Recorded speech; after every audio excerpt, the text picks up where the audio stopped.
¿Cómo les va, amigos? ¿Qué tal? Bienvenidos, buenos días, un placer inmenso compartir con ustedes a esta hora de la mañana y saludando a toda la audiencia que está en este momento con nosotros compartiendo a esta ahora y en este nuevo día.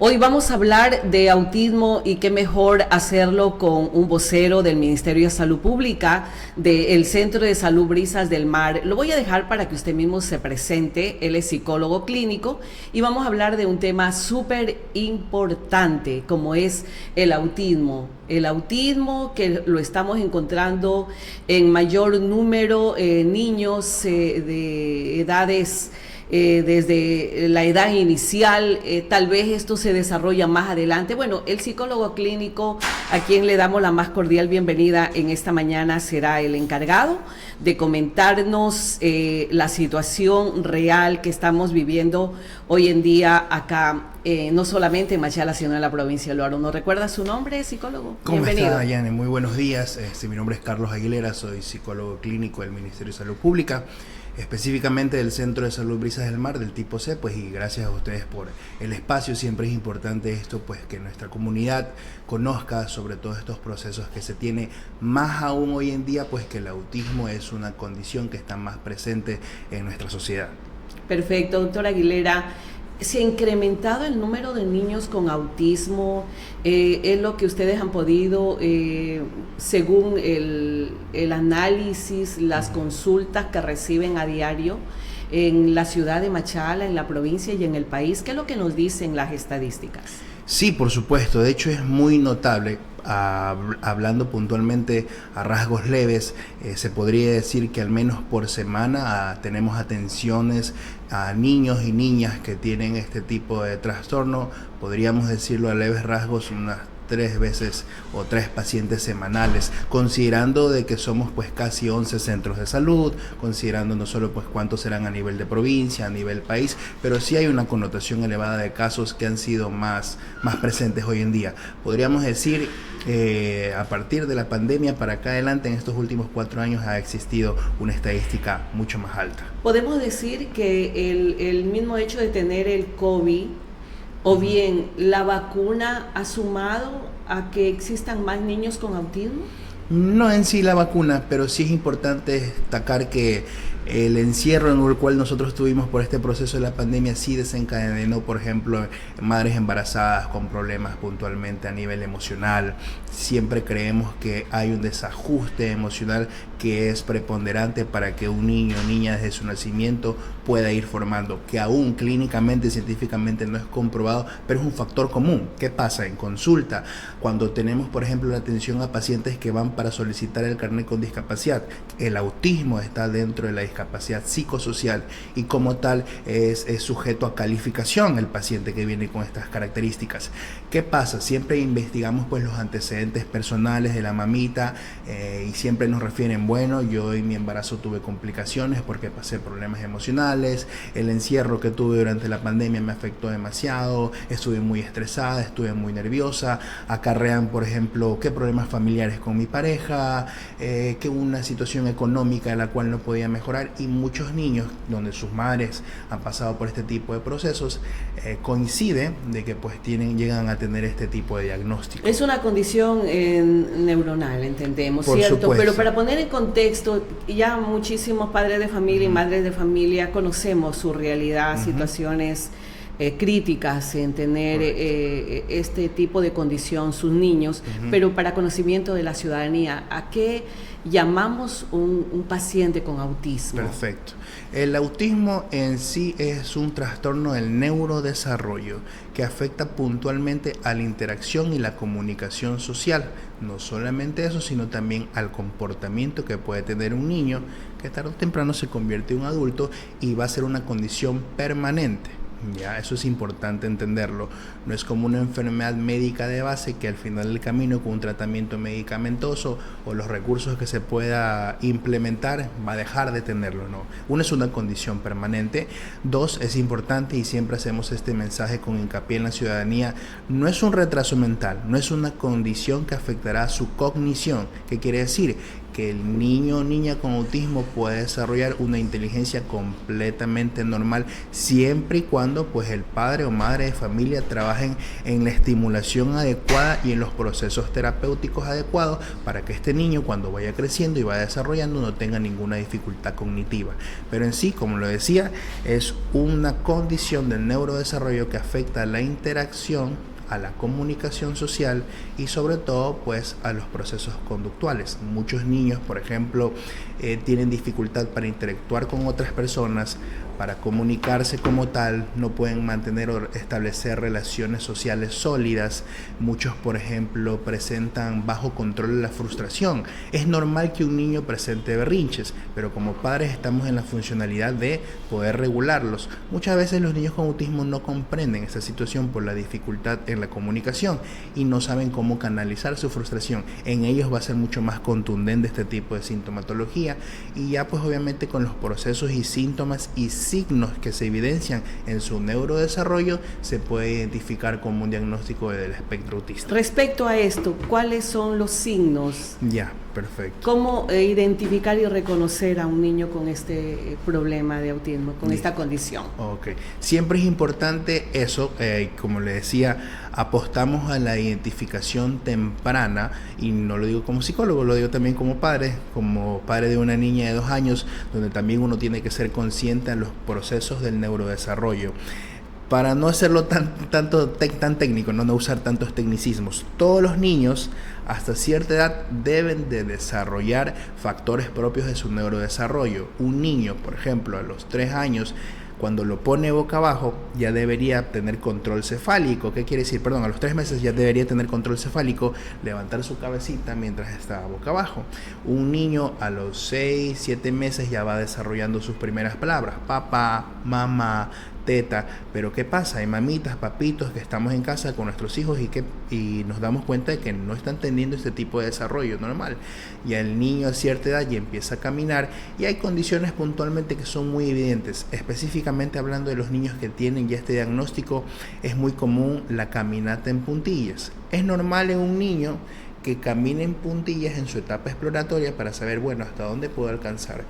Pero hasta cierta edad dejan de hacerlo porque ya han probado que eso es un recurso para alcanzar ciertas cosas. Pero el niño autista aún muchas veces no es consciente y continúa con una exacerbada caminata en puntillas. Eso es, por ejemplo, un síntoma fácil de identificar. Otro, tienen una conducta repetitiva. Usted verá, por ejemplo, muchas veces a niños desde que son pequeños con sus juguetes empiezan puntualmente a ordenarlos de forma progresiva en hilera, por orden, por tamaño, por color.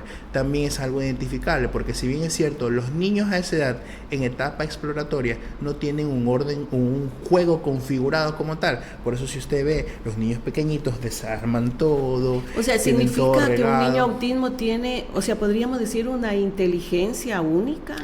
Podría decirse que sí, hay muchos que tienen unas habilidades porque cognitivas muy desarrolladas. Porque imagínese la habilidad de ordenar por color, por porte. Por supuesto, claro que sí. Pero siempre es importante identificar también eso de ahí, no es hacer hincapié, no es esa habilidad mismo que desarrollan, es partícipe de entender que no es un retraso mental. Los niños pueden ser muy inteligentes, pero siempre y cuando es importante ser muy observador con esos síntomas. Hay niños, por ejemplo, que no comprenden lo que es el lenguaje no hablado.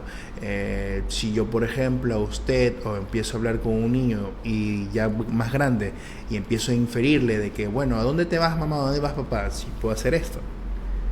El niño no va a comprender que papá o mamá se va a cortar el pelo porque no tienen puntualmente esa correlación de comunicación que pueden entender ese lenguaje que no es hablado. Y son ciertas características que se suman también a este proceso. Muchos tienen dificultades de comunicación en el sentido de que a veces afecta a la memoria a corto o largo plazo y a la atención, y eso evidencia mucho en su falta de desarrollo del lenguaje. Es también otra característica muy común. ¿Por qué es tan común, le pregunto, hoy en día hablar de niños con autismo?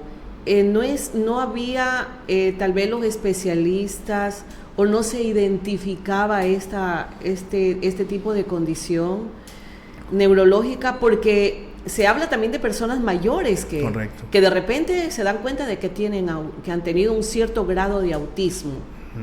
Claro, correcto. En sí, más bien es como usted mismo lo menciona, es esa parte donde no hemos visto, no hemos hecho hincapié en la identificación pronta, que es muy común que pase en consulta. Lo que pasa es que el niño tiene este tipo de comportamientos y es normal, es pequeño, ya se le va a pasar, ya cuando sea más grande va a aprender, pero no hay conductas que son muy marcadas, que no son propias de un neurodesarrollo normal, y si no hacemos esa identificación temprana, como los síntomas que estaba mencionando hace poco, no podríamos identificar plenamente que mi hijo o hija puede tener este tipo de condición. Más bien se debe a eso, quizás de que anteriormente no teníamos tantas fuentes de información como actualmente, donde tenemos el internet y sobre las redes sociales, y sobre todo actualmente en nuestra cartera de Estado como Ministerio de Salud Pública hace mucho hincapié en eso. Antes el autismo no entraba dentro de los procesos de discapacidad, actualmente ya se considera como una discapacidad psicosocial porque va a afectar en el desarrollo normal del individuo en el aspecto de sociabilidad. Todos somos seres sociables, todos vamos a nuestra casa y compartimos con personas, todos vamos a nuestros trabajos y compartimos con personas, pero cuando hay un problema en ese tipo de sociabilidad va a representar una dificultad y por eso son sujetos a calificación de discapacidad. Perfecto. ¿Hay grados del autismo? Claro que sí. ¿Hay derivaciones de esta condición o esta discapacidad? Porque ese es el nombre correcto, ¿no? Correcto, exactamente. Generalmente, si hay 3 tipos de grados, dependerá de la severidad de los síntomas. Hay grado 1, grado 2 y grado 3, que de forma numérica, el 1 son con sintomatologías muy leves. El trastorno del espectro se llama espectro como tal, porque los síntomas no siempre van a ser comunes en todos pueden presentar signos y síntomas diferentes. Yo, por ejemplo, desde anécdota propia, yo fui docente de secundaria, y yo tuve un estudiante con autismo que tenía una sociabilidad perfecta con sus compañeros, no tenía ningún problema para sociabilizar, pero sí, obviamente habrán casos donde ese tipo de situación sea mucho más compleja. Entonces se llama espectro porque todos los niños y niñas presentan sintomatología diferente, y obviamente pues es importante trabajarlos para reconocer cuáles son esos síntomas que son propios del espectro. ¿Cómo tratar esos casos que son imposibles de controlar? Como usted dijo, no hay ese fácil acceso a sociabilizar, a poder estar entre niños, entre compañeritos, y es un problema realmente. Si hablamos de un centro educativo, cuando hay niños con autismo, las condiciones didácticas, las condiciones en las escuelas, en los centros educativos, ¿existen maestros o deberían existir maestros justamente? Escuché un día justamente a mi hijo decir los profesores sombra que existen en los centros educativos. Es importante, imperativo que se trabaje con ese tipo de asistencia en los centros educativos donde tenemos niños y en gran cantidad con autismo. Sí, por supuesto, claro que sí. Y hablando no solamente desde lo cognitivo, porque si bien es cierto, el docente sombra tiene la funcionalidad de acompañar en el proceso conductual, en el proceso cognitivo, reforzar matemáticas, reforzar lenguaje, reforzar escritura. Más allá de eso, es importante también la empatía. Es importante también que con nuestros hijos en casa, si en mi curso, por ejemplo, como padre conozco que hay un compañerito que tiene este tipo de condición, hablar con él, hacerle entender, demostrar empatía en el que él conozca que puntualmente es una persona diferente, que no tiene la misma correlación con él, pero que uno puede dar más de sí mismo, ¿no? Darle a conocer qué es el autismo, cómo es este comportamiento, en qué puedes ayudar. Mira, estoy jugando con mis compañeros, si puedes invítalo, no lo presiones, está puntualmente. Claro, eso dentro del hogar, ¿no? Claro, dentro del hogar, prácticamente de ejecutarlo con nuestros hijos. Y lo mismo debe pasar dentro de un aula de clase, ¿no? Totalmente, como le digo, en este caso que yo tenía desde mi experiencia personal como docente de secundaria, se daba mucho también a la facilidad de que el niño tenía sociabilidad porque cooperaban todos los compañeros. El colegio se había encargado de explicarles a todos la condición que tenían. Los padres de familia habían trabajado para que sus hijos desarrollen esa sociabilidad. Mira, si tienes una reunión, invítalo. Si tienen un juego estructurado, invítanlo. Hazlo partícipe para que él obviamente no tenga ese tipo de dificultades. Por ese aislamiento que de por sí supuesto ellos tienen. Doctor, ¿Es costoso un tratamiento para un niño con esa discapacidad de autismo? Generalmente, bueno, hablando desde el ámbito público, hemos pues en realidad desde nuestra cartera de Estado del Ministerio de Salud Pública presenta prácticamente todos los profesionales que pueden ayudar para mejorar este proceso. Siempre apuntalamos a que cuando uno ya tenga identificado plenamente esta condición en un paciente, incitar al padre de familia que aborde los recursos que tenemos dentro del ministerio, que son, por ejemplo, terapia de lenguaje, psicorehabilitación, terapia ocupacional en muchos centros de salud, porque eso permitirá el desarrollo correcto del niño con el transcurso de los años, pero siempre y cuando lo estimulemos y estemos ahí trabajando. Y como cartera de Estado asumimos esa completa responsabilidad. Sin embargo, muchas veces quizás la ciudadanía desconozca, porque como usted mismo dice, bueno, yo quiero darle un tratamiento a mi hijo, pero quizás lo quiera tomar por la parte privada y a veces puede representar un costo con el cual no consto. Y es importante entender de que dentro del Ministerio de Salud Pública tenemos esos recursos para dar un tratamiento adecuado. O sea, en lo que tiene que ver a terapias. Por y supuesto. En cuanto al tema médico, o sea, correcto, lo que tiene que ver a medicinas. Absolutamente todo dentro del Ministerio de Salud Pública cubrimos, porque si bien es cierto, hay niños, por ejemplo, de grado de autismo 3. Los grados de autismo 3 muchas veces son niños que ya tienen problemas más persistentes a nivel conductual, que quiere decir, muchos no controlan su frustración y como no controlan su frustración se vuelven agresivos. Y cuando son agresivos se hacen daño a sí mismos o pueden hacerle daño a las demás personas, que es importante ahí trabajar el aspecto médico, quizás se necesite alguna medicina para reducir ese nivel. Para poderlo controlar. Exactamente, ¿ya? Y toda esa cartera nosotros ofrecemos dentro de nuestro... O sea, el Ministerio de Salud Pública tiene todo el tratamiento médico, cognitivo para trabajar con ellos en terapias y todo lo demás. Uno de los factores, usted ya lo dijo, alguna de las madres que tal vez sufrieron, me estoy saltando desde el inicio a esta parte, también tiene que ver el tema genético, por supuesto, tiene que ver el tema ambiental, porque también leía eso, que es súper importante. Coméntenos un poquito sobre ese tema, para más que nada aquellas parejas, aquellas jóvenes que están quieren dar su siguiente paso, traer un hijo al mundo. ¿Qué tan importante es eso, doctor, considerar para poder tener salud más que nada en nuestros niños hoy en día? Generalmente, bueno, dentro de la clínica, dentro de la literatura, aún no se puede evidenciar una causa puntual de por qué el niño o niña desarrolla autismo. Si bien es cierto, sabemos que pasa puntualmente en la formación. O sea, científicamente todavía no se conoce qué es lo que ha provocado esta condición. Exacto, pero sí hay connotaciones muy comunes, como le explicaba, mamitas que están sobreexpuestas a mucho estrés, a muchos procesos depresivos durante su gestación, puede y es muy probable que quizás el niño cuando nazca con el crecimiento pueda desarrollar este tipo de espectro, ¿no? Y siempre abogamos nosotros porque la mamita embarazada, cuando hacemos atenciones a mujeres embarazadas, que de hecho psicología es una de las prestaciones importantes cuando la madre de familia está embarazada, pasa por medicina familiar, pasa por obstetricia, pasa por nutrición y también pasa por psicología, desde la parte de recomendación, tratar de estar tranquila, evitar tener mucho estrés. Problemas todos tenemos, pero lo importante es también canalizar eso de poderle ahí para dar que esa no se salud pueda, por supuesto, esa mental, salud emocional que es importantísima. Que está concebido Así es, exactamente. Feto, ¿no? Eso siempre nosotros vamos a abogar. El tema ambiental, ¿qué tiene que ver? Lo que tiene que ver alimentación, ¿qué tiene que ver? ¿Esto ayuda a mejorar? Puntualmente desde lo ambiental, hablando de este aspecto, ¿no? Desde espacios seguros, cómodos para la madre, donde no solamente una madre puntualmente pase dentro de casa cuando está embarazada, que también tenga ese espacio de sociabilidad, de visitar otros entornos donde se sienta cómoda, donde su pensamiento pueda fluir, porque si bien es cierto, el embarazo es una condición netamente hormonal. Al ser hormonal hay hormonas que están, por ejemplo, muy elevadas. El cortisol es una hormona que siempre tiene que estar bien regulada porque controlada. Es una hormona que puede generalmente desarrollar depresión. De contaminación ambiental, la pregunta en sí. Claro, ¿Puede sumar eso la cantidad de contaminación que tenemos en los alimentos?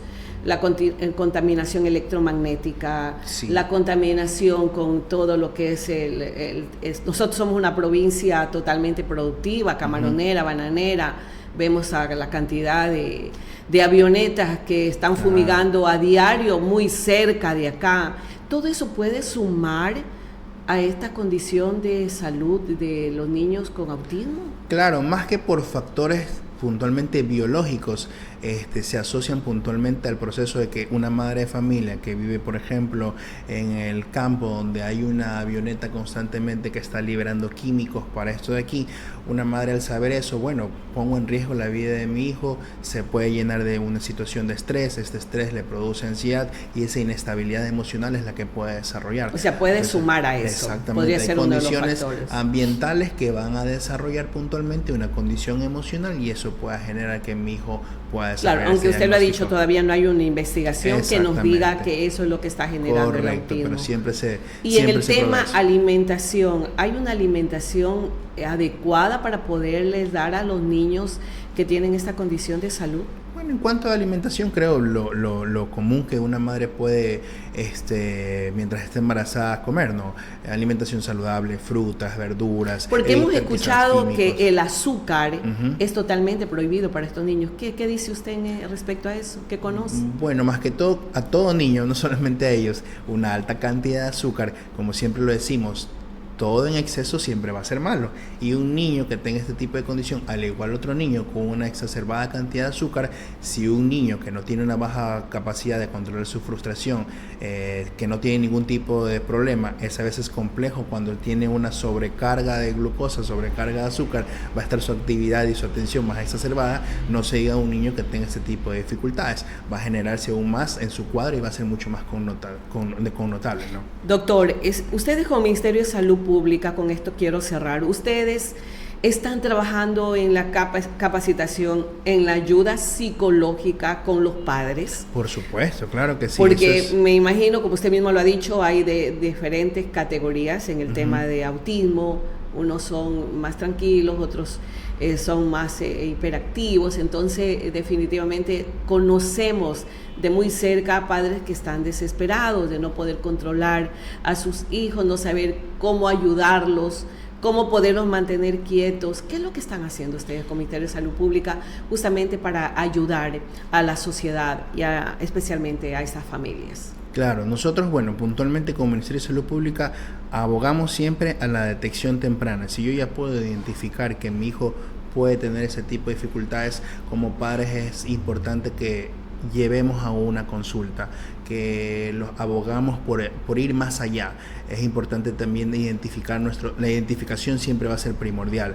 Hay muchos padres de familia que, por ejemplo, llegan a consulta que se han percatado que el hijo hablaba completamente normal, a los 2 años decía mamá, papá, y de repente dejaron de hablar, dejaron de comunicarse de forma verbal. Entonces ya uno puede identificar, no es completamente normal, no es algo que se le va a pasar. Lo llevo a consulta a mi hijo para identificar ese diagnóstico. Y como nosotros como Ministerio de Salud Pública hacemos el aspecto de psicoeducación, dar a conocer al padre, saber qué es lo que conlleva. O sea, ¿puede llegarse a esa desconexión?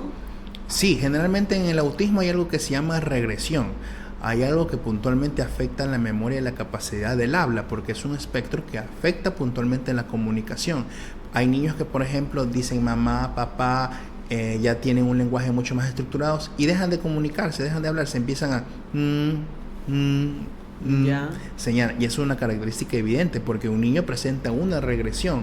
Lo que ya había aprendido se le olvida. Y es ahí cuando ya es un factor que uno tiene que identificar y nosotros como ministerio abogamos a que, aprendamos a identificar los síntomas, aprender de que el niño no se comporta de esta forma porque es malcriado o porque no hace caso, entender que es una capacidad de frustración que el niño no puede manejar, que si a un niño normal que no tiene estas características se le hace complejo manejar su frustración, a un niño con autismo va a ser el doble. Y es importante trabajar sobre todo en la parte empática del padre, en la parte de mucha paciencia, porque tiene que aprender a desarrollar esas habilidades. Claro, pero para eso se deben dar charlas. Exactamente. Para que ellos aprendan a identificar y aprendan cómo tratar justamente una situación de condición de autismo. Doctor Carlos Aguilera, psicólogo clínico del Ministerio de Salud Pública, Centro de Salud Brisas del Mar, quiero agradecerle por su presencia. Yo creo que nos quedamos con muchas inquietudes. En una próxima oportunidad entendemos que este es un tema que hay que seguir tratando y seguir ayudando a nuestra comunidad, especialmente aquellos padres, familias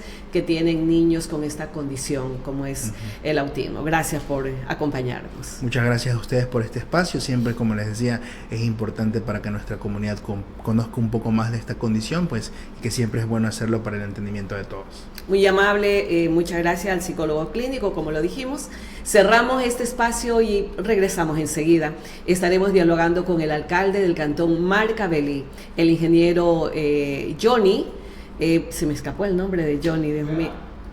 Johnny Cueva, gracias Johnny, estará con nosotros en minutos ya para hablar de todo el trabajo que se viene haciendo en el cantón Marcavelí, cómo se ha levantado este lindo pueblo luego de un invierno terrible que se vivió el año anterior, que tanto se ha trabajado, si ha sido efectivo el apoyo del gobierno nacional, pero primero preguntarle si ya le llegaron sus rentas al GAT municipal. No se vayan, estaremos enseguida con el alcalde del cantón Marcavelí.